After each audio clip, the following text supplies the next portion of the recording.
안녕하세요. 두둔의 온양이 집사입니다.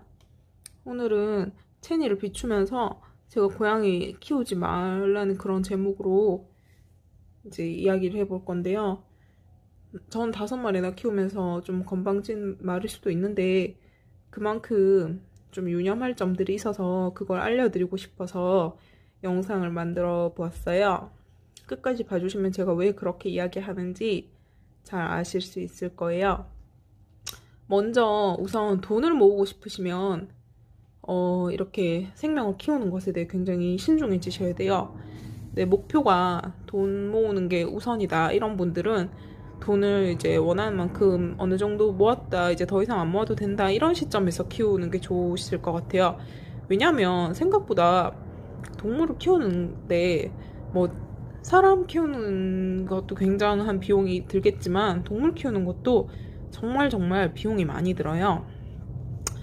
그러니까 보통 생각하는 게 초기 비용을 보통 많이 잡고 키우거든요. 왜냐하면 전 뭐 20년 동안의 비용을 일일이 계산할 수는 없으니까. 근데 책이나 이런 육묘 서적에서 보면 한 묘당 2천만 원 정도 든다고 하더라고요, 평균. 그럼 전 5마리니까 1억이겠죠? 근데 저는 이게 평균이라서 굉장히 변수가 많다는 생각이 들어요. 저는 한 묘당 2천만 원이면 괜찮다고 생각을 했거든요. 왜냐면 한 번에 2천만 원이 다 드는 게 아니라 뭐 묘생에 걸쳐서 그런 거고, 저도 돈을 버니까 제가 감당할 수 있는 수준이고, 뭐 그럼 키우면서 돈을 모을 수도 있겠다고 생각을 했어요. 그런데 이게 그렇지가 않아요. 왜냐면 저는 좀 단기간에 다묘가 된 케이스라서 애들이 지금 2년 반 정도 지금 고양이를 키우기 시작해서 5마리거든요.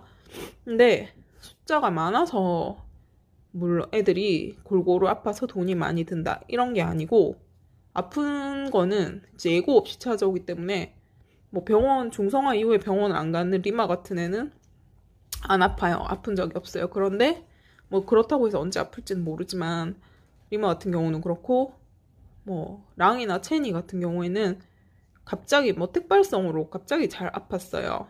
그리고 그러다 보니까 보통 뭐 예방접종, 중성화, 사상충 뭐 이렇게 예측 가능한 비용들도 몇십만 원에서 모으면 몇백만 원이 되는데, 거기에다가 갑자기 이렇게 아프면 돈이 한 번에 병원 갈 때 50만 원에서 100만 원? 뭐 그 이상 입원하면 100만 원 이상 들고 이렇게 되거든요. 근데 한 달에 솔직히 월급 뭐 엄청 잘 버시는 분들은 예외로 하고, 보통 직장인들은 월급이 있잖아요. 근데 그 월급에서 100만 원이 쑥 빠진다 이러면 그게 그 다음 달, 그 다다음 달 하고 이제 카드 할부로 보통 내겠죠, 병원비를.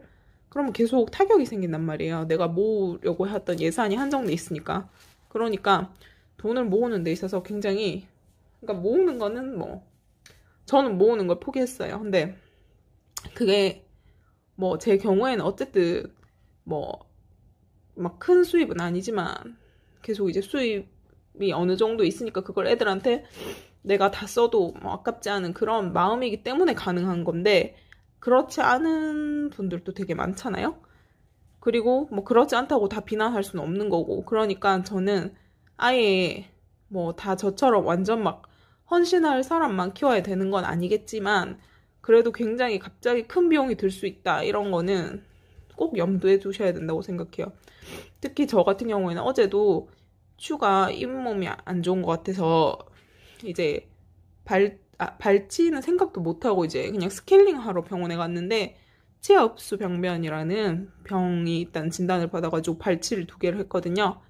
이게 뭐 깎아주고 하셨어도 43만 원이 나왔어요. 그러니까 이게 나중에 또 전발치로 갈 수도 있고, 뭐 이렇게 좀 예후가 뭐 좋은 병은 아니라서 뭐 우선에 추도 걱정이 되고, 그런데 그냥 지금은 비용에 대해서만 이야기를 하는 거니까 비용이 상당히 많이 듭니다. 동물은 보험이 안 되는 거 알고 계시죠? 그리고 요즘에 펫 보험이 나오고는 있던데 아직은 그것이 보장적인 부분에서 적금 드는 게 오히려 낫다는 의견이 많더라고요. 그리고 저도 뭐 아직 자세히 알아보진 않았지만, 이게 뭐 그렇게 막 많고 그렇지 않으니까 지금은 뭐 대세가 아니잖아요. 그죠? 그러니까 꼭 또 병원비뿐만이 아니에요. 그리고 병원비 이제 비용, 그러니까 근데 굉장히 확 타격을 줄 수 있는 게 병원비라서 병원비를 제일 중점적으로 이야기했는데, 이런 지금 체니가 누워있는 이 스크래쳐도 굉장히 애들이 좋아해가지고 제가 이게 또 새로 사줬어요. 근데 스크래쳐도 이게 발톱으로 긁다 보니까 마모가 되거든요. 그러니까 스크래쳐도 계속 공급을 해줘야 되고, 뭐 또 필요한 거 캣타워도 뭐 제가 어디서 봤는데 한 묘당 하나씩 있는 게 좋다고는 하더라고요. 근데 뭐 여러 마리 키우는 집에서 다 뭐 개당 사줄 순 없겠지만, 그러니까 캣타워는 수직 공간은 꼭 필요하다고 생각을 해서 사치품이 아니라 필수품이라고 저는 생각하거든요. 그러니까 캣타워, 스크래쳐는 많을수록 좋다고 생각하고, 또 화장실 모래나 사료 뭐 등등도 계속적으로 드는 비용이죠. 커피를 계속 하루에 한 잔씩, 두 잔씩 매일 사 먹으면 한 달 지출 비용이 뭐 10만 원 넘고 막 그렇잖아요. 그렇듯이 고양이한테 드는 것도 큰 병원비가 아니더라도 모래랑 사료도 어느 정도 급 이상으로 계속적으로 공급이 돼야 되니까 이 비용 또한 무시할 수 없는 비용이거든요. 거기에다가 또 갖가지 영양제나 또 뭐 치아 관련 제품, 뭐 칫솔도 사줘야 되죠. 여러 가지 이게 신경을 쓰려면 진짜 한도 끝도 없고, 어느 정도 선까지 신경을 쓴다고 해도 내가 이제 이 고양이를 관심과 애정이 있게 좀 키워보겠다 하면 상당히, 그리고 또 이렇게 키우다 보면 계속 해주고 싶은 게 생길 수밖에 없고 해줘야 될 것 같은 것들이 많기 때문에 돈이 굉장히 많이 듭니다. 그래서 수입이 어느 정도 이렇게 일정한 부분이고 일정하고 그렇게 막 많이 버시는 분이 아니라면 저처럼 다묘 과정은 정말 돈 모으기 어렵고요. 뭐 한두 마리 키우는 분들은 어느 정도 모으실 수는 있겠죠. 근데 모아도 또 병원비로 한 방에 훅 나갈 수 있다는 거, 그게 이제 가장 말씀드리고 싶어서, 그런 부분에 마음의 준비가 돼 있지 못하면 고양이를 키우면 안 된다고 생각을 하고요.